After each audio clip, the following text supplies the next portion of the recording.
Pagtuunan ng pansin ang ease of doing business at e-governance. Ito ang panawagan ng mga nasa business sector sa Cebu sa susunod na magiging alkalde ng lungsod.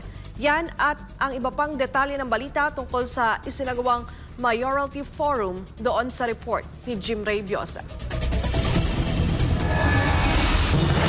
Para mas makilala ng mga negosyante at ng mga Cebuano ang mga tumatakbong mayor dito sa Cebu City, nag-organisa ang Cebu Chamber ng isang Mayoralty Forum dito sa Cebu.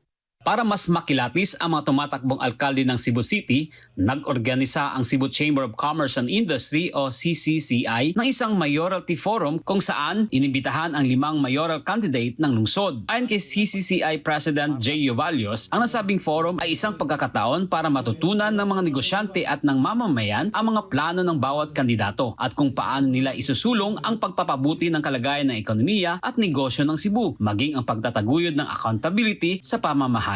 That is precisely what we wanted to achieve so that mahatagan o mapalawman sa mga kandidato ang ilang pag-present para sa business community. Because I'm sure pag adto nila sa ilahang kumpanya, kanang lain po nga mga issues ang ilahang mga gipang atubang adto.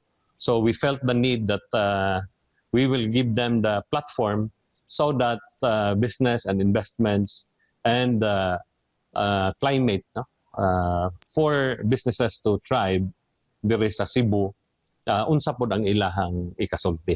Inorganisa ng CCCI ang Mayoralty Forum nitong nakaraang Biyernes na dinaluhan naman ng 5 tumatakbong alkalde ng lungsod ng Cebu, gaya ni Mayor Raymond Alvin Garcia, former Mayor Michael Rama, Yugi Filimon Ruiz, dating Commissioner ng Bureau of Customs, Cebu City Councilor Nestor Archibal at si Julieto Co, independent candidate. Doon, ipinaalam nila ang kanilang patakaran at bisyon para sa paglago ng ekonomiya at ang kanilang kakayahang mamuno ng syudad. Isa-isa namang nagpresenta ang bawat kandidato sa kanilang mga plataporma sa harapan ng mahigit 100 negosyante ng Cebu na sumaksi sa naturang forum. Biniyang din ni Yovalios ang pangangailangan ng patuloy na pagtutulungan ng mga lokal na pamahalaan at ng sektor ng negosyo para mapalakas ang ekonomiya ng Cebu. Aktibong nakipag-ugnayan ng chambers sa iba't ibang sektor tulad ng power sector, akademya at turismo para palakasin ang ekonomiya at magbukas ng mga bagong oportunidad para sa mga lokal na negosyo. May apela rin si Yovalios sa mga Cebuano.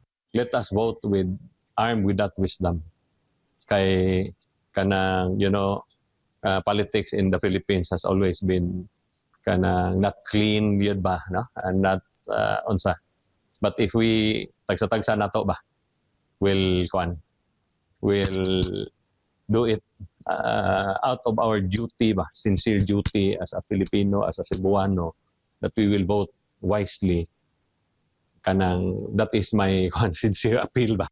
Habang papalapit ang halalan, umaasa ang CCCI na ang mga pangako ng mga kandidato ay magbubunga ng konkretong hakbang upang gawing mas competitive, transparent at business-friendly ang Cebu City para sa mga Cebuano at investors. Mula dito sa Cebu, para sa Diyos at sa Pilipinas nating mahal, Jim Ray Biosa, SMNA News.